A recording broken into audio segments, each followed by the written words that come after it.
जय भीम सर्वांना. स्वतःची मुलगी कुठे आणि कुणासोबत जाते, कुठे राहते, कुठे फिरते, कुठं काय करून घेते, हे प्रत्येक आई वडिलाचं काम आहे. आपल्या मुलीवरती लक्ष देणं. नुसतं शिकवल्याने मुलीवरती संस्कार होत नाही, तर हे प्रत्येक आई वडिलाचं काम आहे. दुसऱ्याची मुलं रस्त्यावरती पडले नाहीत, येऊन जाऊन ते फक्त दुसऱ्या मुलाची हत्या करतायचा बळी घेताय.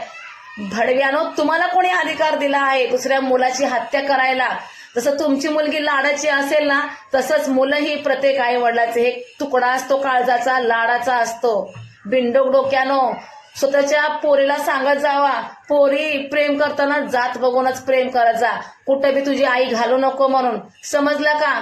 त्याही मुलाला तिच्या आईने 9 महिने गर्भात वाढ केली असेल, लहानाचं मोठं केलं असेल, लाडागोडाने त्याचा लाड पुरवला असेल, आणि तुम्ही भाड्यानो येऊन जाऊन मुलाची हत्या करता.